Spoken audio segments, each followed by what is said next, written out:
Hello and welcome back to Tachikawa. You are listening to Sakamichi Nights. My name is Matthew Boynton and I'm joined as always by Daniel Bellamy. How are you today, Daniel? Pretty good. Do you want me to elaborate on that? Yeah, if you could keep going for another 30 or 40 minutes, that'd be good. Okay, I'll do my best. So, I was in the fridge the other day. I haven't told you this yet. This is going to be a shocking story for you. Okay. I was in the fridge the other day. It's quite cramped back there. We got a lot of kegs in there right now. The bar fridge or the brewery fridge? The bar fridge. Okay. And I was moving some things around, and I lifted something up, and as I lifted it up, I banged it on the underside of the shank, which is where the beer goes through the keg or through the refrigerator wall into the tap on the other side. Right. And I banged it pretty hard, and I was like, "Ooh, I banged that pretty hard. I better check this and make sure it's okay." And don't worry, it was fine. So I went about whatever my business was in the fridge, and I moved things around much more carefully this time. I didn't bang any more shanks in there. And I was like, okay, that's good. I don't need to worry about that. And I came out of the fridge, and I came into the tap room, and I kind of started doing something. And then I heard drops hitting the floor.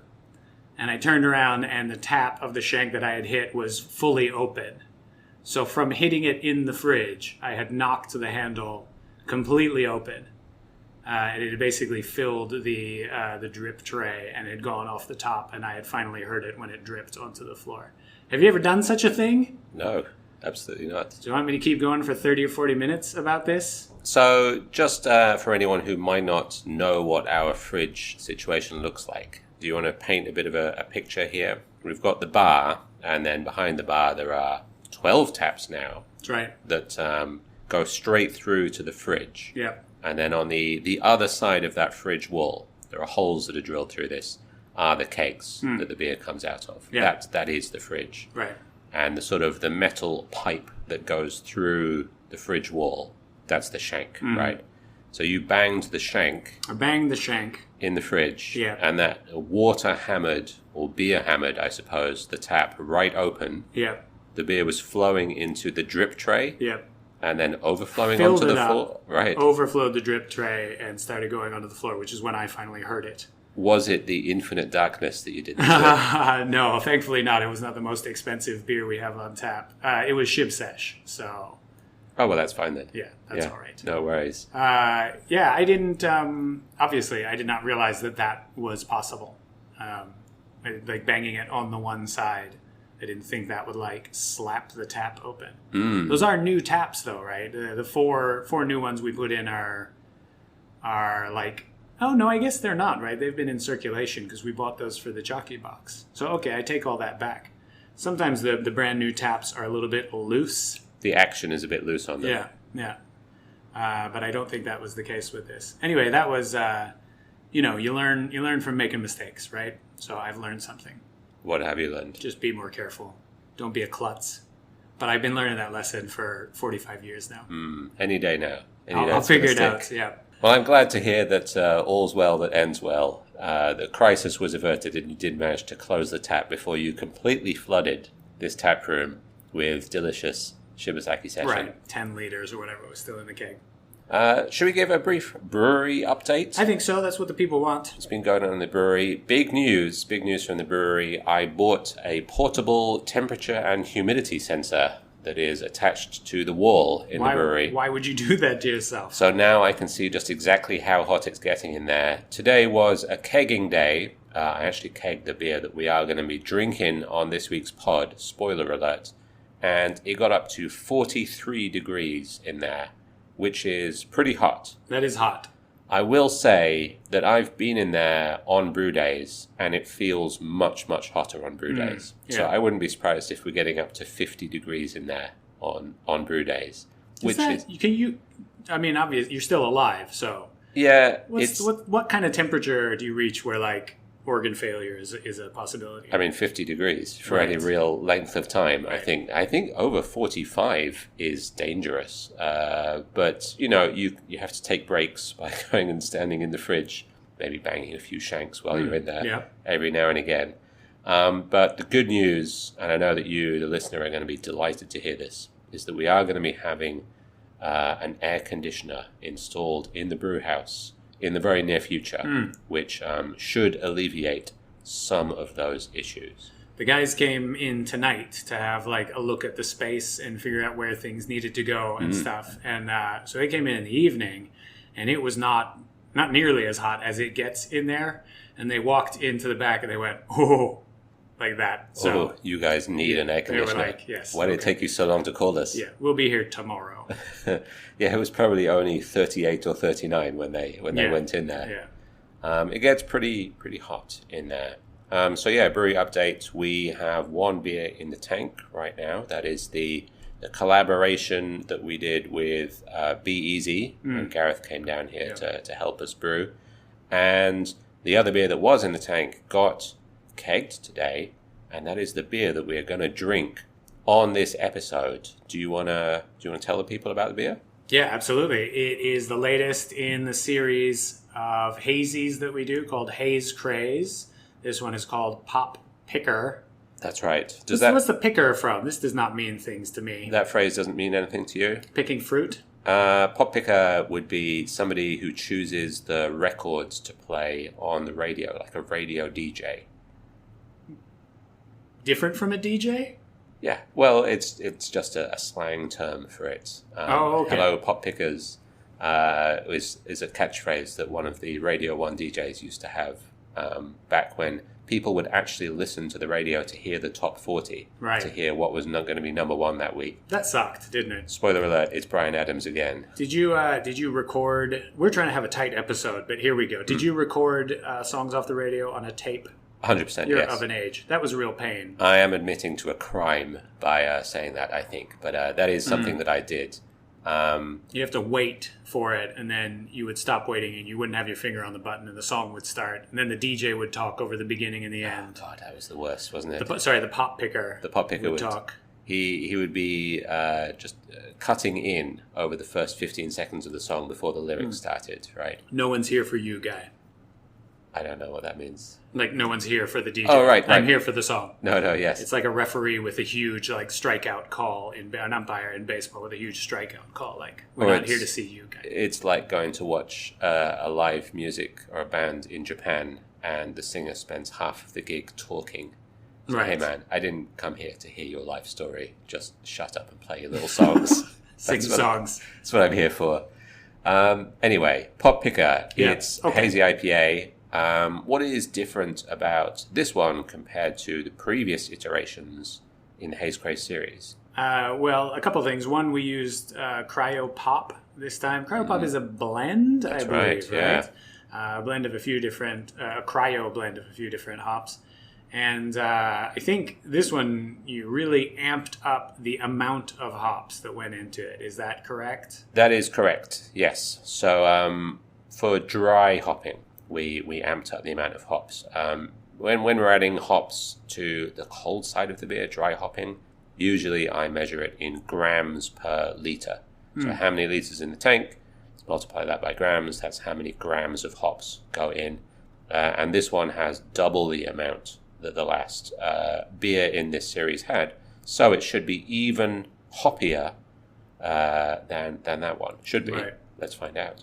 Really pushing the boundaries, right? Like in the beginning, they've all been crazy for hops. They've all had the craze of the haze. But you're doubling it now. It's double crazy. Yeah. I feel like, I mean, you're ruining the series, but it almost needs a new name, doesn't it? Right? Like they don't compare, do they? The haziest, craziest. Yeah. Well, you can't blow that one out straight away, can you? Oh, that's the ultimate. Write that one down. I've got to email that to myself. Right. 20 years on. from now. Yeah, definitely. Let's drink the beer. Excellent.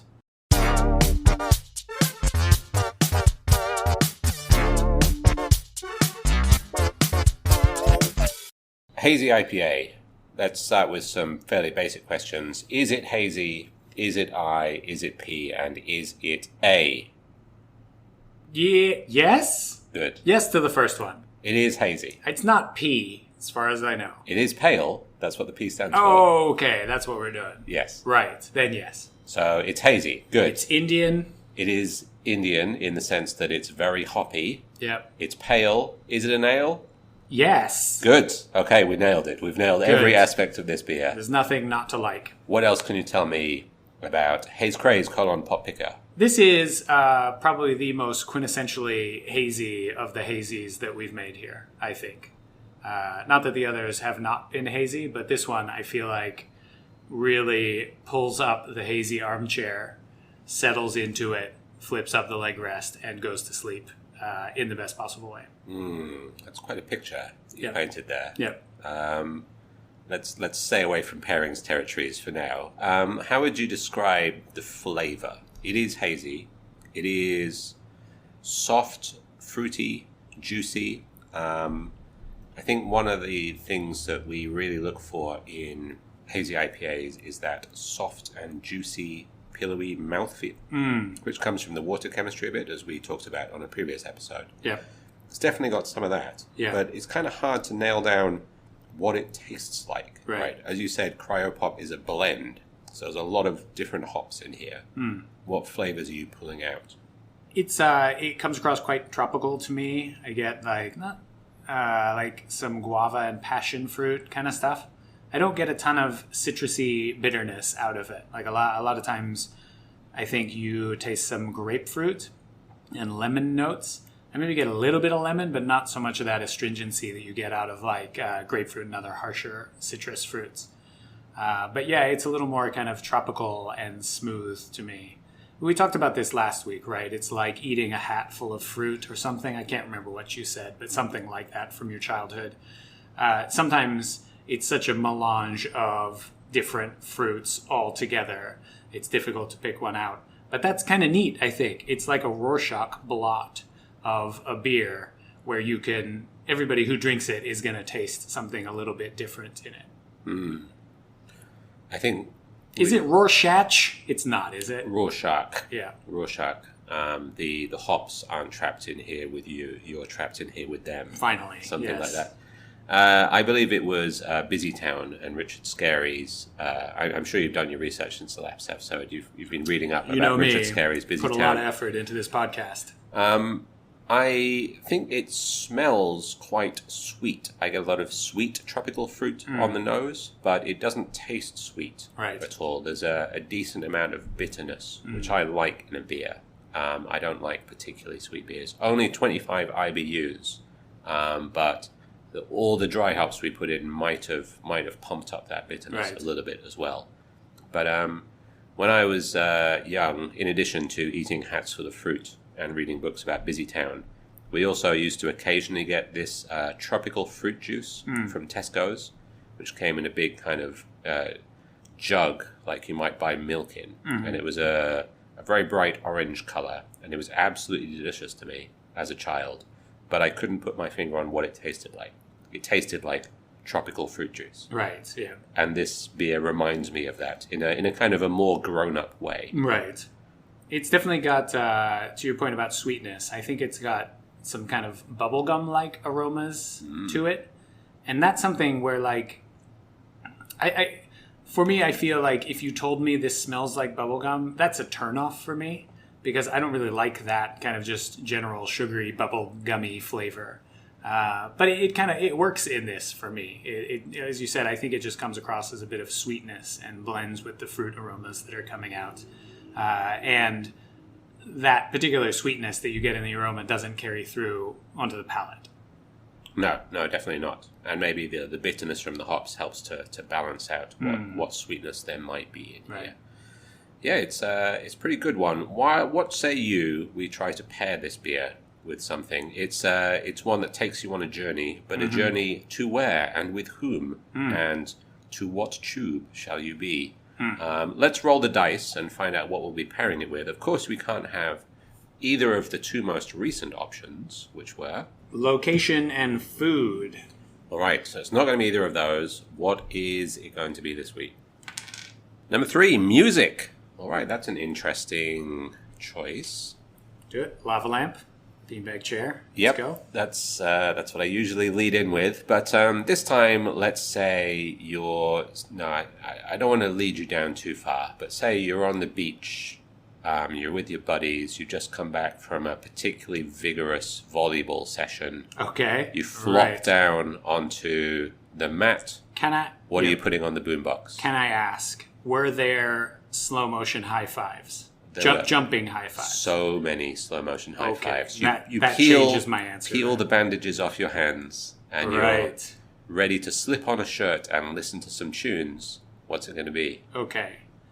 Can I do an anti-pairing? Can I say what it's not going to be? Absolutely. It's not going to be Jack Johnson. Yes, I agree. Never the correct answer. The music is... It really bothered me that... Like, whatever. His music is whatever. You know, people like different things. That's fine. He's probably written some good stuff that I haven't heard. But it really bothered me that every time I went to the beach, literally anywhere in the world, people were like, I'm at the beach. I am going to play Jack Johnson. And you could not escape it. No, absolutely. And I really don't enjoy the man's music. Yeah, it sucks. What can I say? So it's not going to be that. Right. But I'm hesitating to go further down this road because this is a very positive podcast where we talk about things that we like rather than... Do I have to do a real pairing? Tearing down things that we don't like. Yeah, forget all my stuff about the beach. What do you want to listen to whilst you're drinking this beer? All right. Well, not Jack Johnson. That's first off. I feel like I want to drink. I want to drink. Drink with your ears. Beer, and I want to drink with my ears. I want something... I'm going to stick with the theme of the beer. I want something poppy. But I need something that's still interesting to listen to. So I am going to choose. I'm gonna have a setting. This is a private concert. Let's assume that Sakamichi has taken off beyond our wildest dreams, and we now have the ability to pay musicians to sell out and do private concerts for ourselves and our friends. Give it another 6 months. A small scale, yeah. I would like to have a concert. You know, so we should erase all of that. Is it a concert if nobody else is allowed to come? That's what I was just thinking. Like, you actually want a bunch of people there, don't you? So I want to invite a bunch. Anyway, I'm going to stick with the theme of the beer. I want something poppy, but I still want something that's interesting for me to listen to and something that I enjoy. I want to listen to this in... I'm not a big crowd guy, but for concerts, the energy of a crowd is quite nice. So I would like to listen to live performance in a big crowd but not too big, of Miike Snow. Okay. Miike Snow, the band, not like the lyrics often leave a little something to be desired, but they write a hell of a song and a hell of a catchy hook. And I enjoy their music quite a lot. It's very interesting to listen to, but it's also quite poppy at the same time, right? I'm going to have to disagree with you a little bit about the lyrics because I'm of the opinion that their song, Genghis Khan, is the greatest love story ever told. The video is incredible. Yeah. The lyrics are properly trash. It's like a lot of their songs. There's a lot of questionable lyrics in their stuff. I guess I'm conflating the two. But yes, the video is... If you haven't seen the incredible. video, go and check it out. That's also an incredible song. Greatest love story ever told. All right, so it's a Miike Snow concert. What type of venue is this going to be in? It's an outdoor, it's a festival kind of thing. I don't want too many people. I would really like them, they're probably too big for this now, but I would really like them to headline Asagiri Jam. That would be perfect. That would be pretty good. What time of day are you looking at? Well, if they're headlining, it's night. As the sun is setting, though? That would be pretty good, sure. Yeah, that would be pretty good. Quite the picture that you're painting. And I think you've pulled out on an important point that this beer is called Pop Picker. So we need to go poppy. Let me ask you a question. Yeah. What is the greatest pop song ever recorded? Our Lips Are Sealed by the Go-Go's. That's pretty good. Yeah. That might be in the top 400. Wrecking Ball, Miley Cyrus. No, that's certainly definitely not top 10. The greatest pop song ever recorded is by a band called The Undertones, and the song is called Teenage Kicks. And I think, well, obviously that song goes with everything because it's the best one. But this is the Pop Picker, and John Peel, I don't suppose you know who John Peel is. He was a Radio 1 DJ who would play certainly not. Yeah. Lots of interesting records on his radio show. He championed that song as being the greatest pop song ever recorded. Right. And so in celebrating his memory, I would like to raise a glass of this beer whilst listening to that song. Right. Did he pass away recently? No, it was about 15, 20 years ago. Still celebrate his memory. I will say, though, it was one of the first celebrity deaths that shocked me, because he was quite young. Okay. And he died suddenly whilst climbing a hill in Belize or something like that. Right. He didn't seem unhealthy or anything, but the news just came out suddenly. I was far more shocked by that than I was by the whole Princess Diana thing. Right. Maybe that's a road we don't really want to travel down on this podcast. Sure. Yeah, there's some things in there we don't really want to dig up, I guess. What was the song again? I'm sorry. The song is Teenage Kicks by the Undertones. I'm sure I know it. Oh, I you can't 100% you know this song. Can you sing it a little bit? No, I can't. But I will play it for you after the pod, and I guarantee you 100% you've heard this before. I'm sure I have. Because it's on our Like Songs playlist in the bar. Oh, right. Then I've heard it 1,000 times. Definitely. Good pairings this week. That would be a pretty good double header for a concert, I think. Miike Snow and the Undertones. We just need this Sakamichi business to take off and get so rich that we can commission private concerts. Just you and me. Just the two of us. Yeah, and rocking out. Miike Snow and the Undertones. Good stuff. Why don't we talk a little bit about the journey that we went on to arrive at this particular beer? Because it has been an interesting one. This is, I guess it's technically, the fourth beer in the Haze Craze series? I think so, yeah. But it is the third one that we've made here. So let's go back in the wibbly wobbly time machine. Do you remember what the first Haze Craze beer that we made here was? The first one that we made here was... It had a very dramatic name for a very dramatic event. The first one was Hop Volcano. That was the first one we made here, yes. Right. And why was that one called Haze Craze: Hop Volcano? Because you created a Hop Volcano in your face. That's right, in my face, all over my shirt, and into my pockets, all over my trousers as well. You blocked just enough of it to allow me to get out. So I appreciate that. I'm sure that was on purpose. Yeah. I got to take this in the face. That was definitely uppermost in my mind as that was happening. So let's give a little bit of background to people who may not know what this is. Dry hopping means adding beer to the fermentation tank with the cold beer, or the beer as it is fermenting, or once it's done fermenting. And the way that you make haze is you add dry hops during active fermentation. The trouble with that is there is a lot of kind of CO2 in solution. There's a lot of dissolved gas in the beer during fermentation. And so adding the dry hops can be a little bit like, you remember those videos of adding Mentos to Diet Coke? It provides a lot of surface area for that CO2 to nucleate and rush out of solution and fly out of the top of the tank where you're trying to pour the hops in. And that can cause, at the very least, a big mess. And if you get knocked off the ladder or something, then it can actually be kind of dangerous as well. Yeah. And so the first version was the Haze Craze: Hop Volcano. And the reason that happened, one of the reasons that happened was, at least I thought, was we tried to add way too much hops during active fermentation. 5 grams a litre, in case you're wondering, during active fermentation. You can put some in, you have, I don't want to say like a delayed fuse, but you need to put a certain amount in to get that reaction, right? And also having the top open matters as well. You're putting more in, you need the top open for longer, plus you're putting more in, which creates more chances for the CO2 to come out of solution. That was kind of the issue, right? That's right. It was a lot going in, and the top was open for a long time. It was 3 full jugs going in, which turned out to be 1 too many jugs.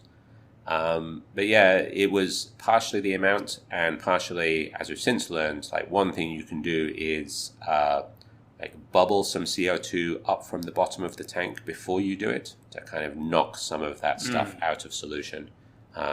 Paradoxically, adding more gas helps to remove some of the gas from the beer. So that was the first one. Do you remember what the second Haze Craze was? We're Well, the second one here, Yes. which was the third one overall, Yes. was Zack Attack. That's right. So, as a reaction to that first Haze Craze hop volcano, what I thought we'd do this time is add the same amount of dry hops, but add half of them during active fermentation, reduce the risk of an explosion, a volcano, and add the other half after fermentation. Now that seems like a good idea. Yes, it does. But as I mentioned before, the way you get haze in beer is by adding hops during active fermentation. Right. So let's talk to Matthew back then. Can you see anything going wrong with that plan? In hindsight, Matthew says that we're putting half the hops in during active fermentation and saving half for later. Have I misunderstood? So what could a potential problem with that plan be? You're not putting enough in to make the haze. Exactly. So the craze is going to be decidedly sane.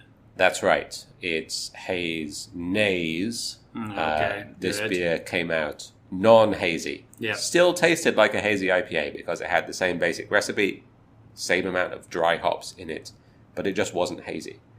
And so, I think we've talked a little bit on the pod before about the beer styles and expectations, right? You can have an idea of what a beer is going to be like before you order it from the style or from the name. And then if the glass you get doesn't match that, even if it's absolutely delicious, it can be disappointing to you, right?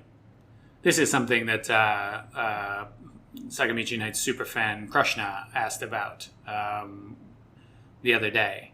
She and I were talking, and the expectations going into something, you believe a beer is going to taste a certain way or be a certain thing or have specific notes in it.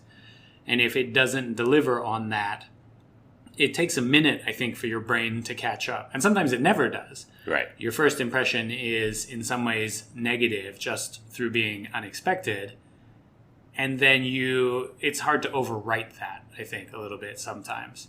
And I think that, like, in my recent career as a more professional drinker, if that's a thing, I feel like that's an important skill to develop, is having a sip of something and going, well, this isn't what I expected.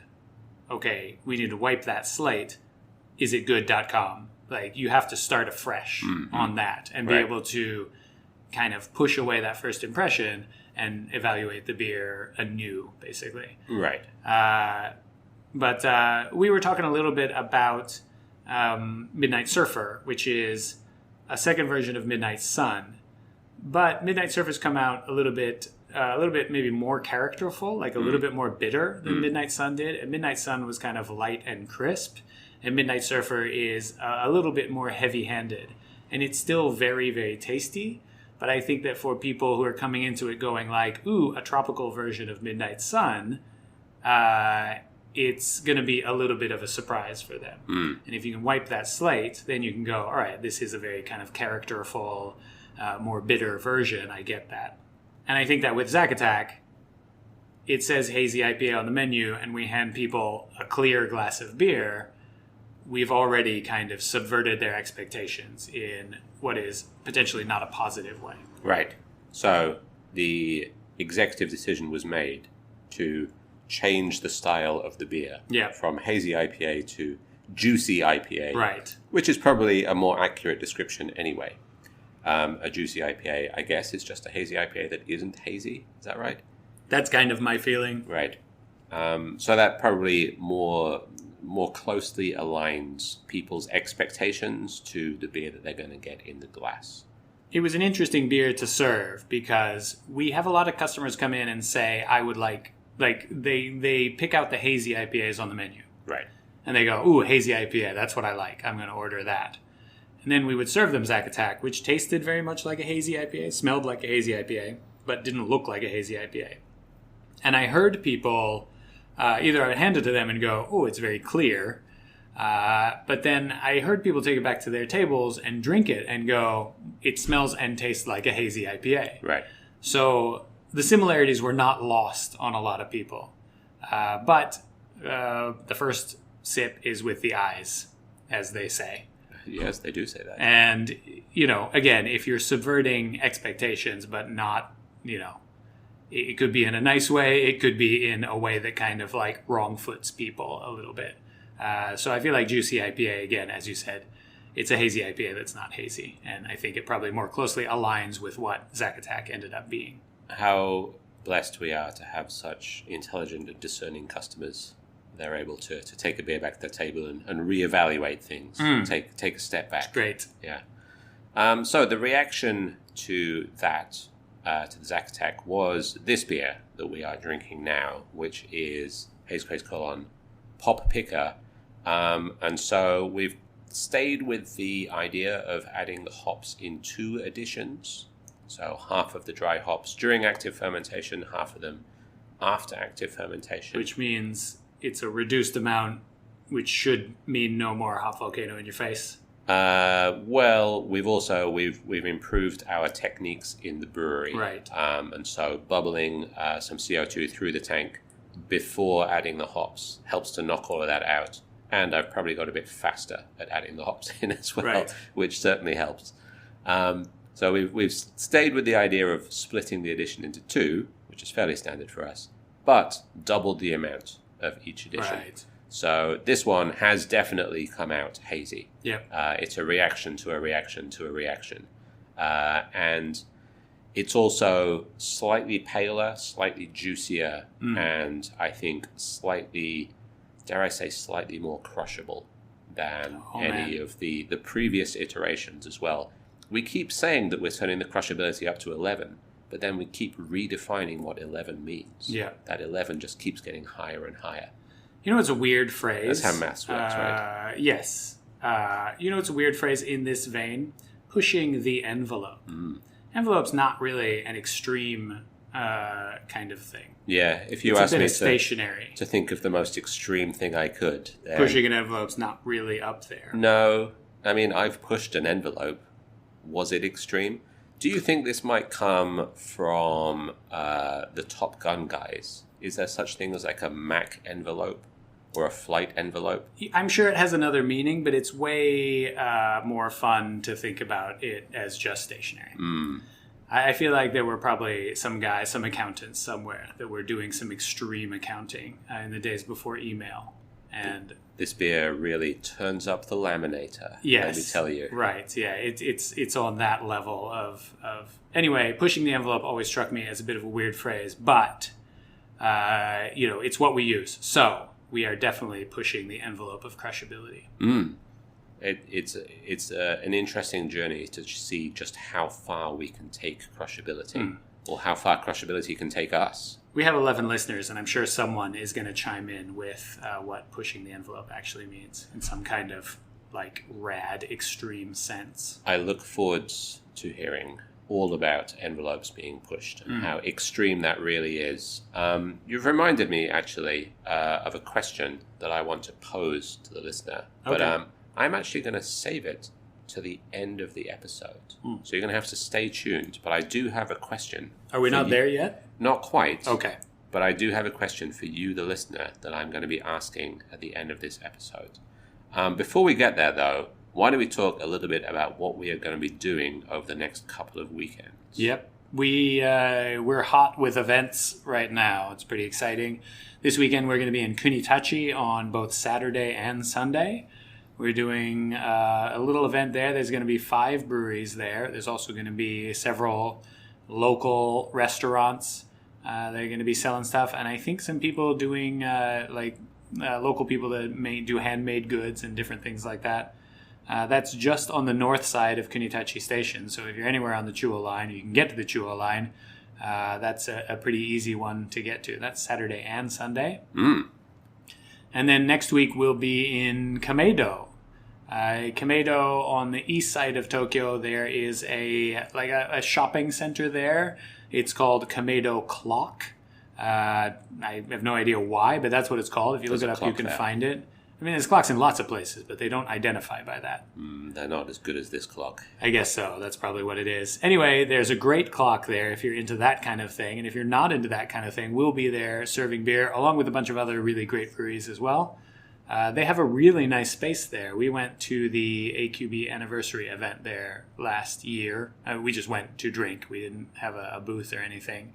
I think officially it was a business trip, according to our accountants. Right, research and... business development. Right.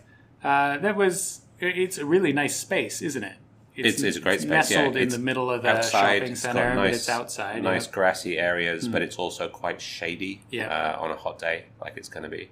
Yeah, so this coming weekend, Saturday, Sunday, will be in Kunitachi. And then the weekend after that will be at Kamedo, both on Saturday and Sunday as well. Yeah, just to confirm the dates, Kunitachi is the 15th and 16th of July this month, and Kamedo is the 22nd and 23rd of July 2023, just in case you're listening to this far in the future. I'm sorry, if it's 2025, you missed both of those, but you should check in and see what we're up to, see if we've managed to start hosting private concerts yet. Push the envelope of Haze even further. Pushing that envelope. If you can come along to either of those, please do. It would be great to see you there. And if you can come along wearing Sakamichi t-shirt, we will be extra pleased and extra excited to see you. I'd like to wrap things up by addressing you directly, you the listener directly. I am very curious to find out what you do whilst listening to this podcast. I know that when I'm listening to podcasts, I'm usually either doing the washing up or exercising. It's going to be one of two things. What, didn't we establish last week you were naked and moist? Yeah, that's what I said. Doing the washing up or exercising. How do you do the washing up? I walked into that one. But I'm very curious to find out what you do whilst listening to this podcast. So, if you are able to, please leave a comment on the Twitter post or the Instagram post or however you like to do your SNS, telling us what you were doing whilst listening to this episode of Sakamichi Nights. And I will be very curious to read your answers. This is a good one because people have to listen to the end to get to this question. This is a reward. But you teased it like 6 minutes ago, I guess. Right, but that's probably more than most people listen to. Yeah, that's true. We are very curious to find out and really appreciate your listening all the way to the end of this episode to find the extra special listener question that we put in there. Thank you very much for listening, and we will see you again next time. Thanks for listening, everybody.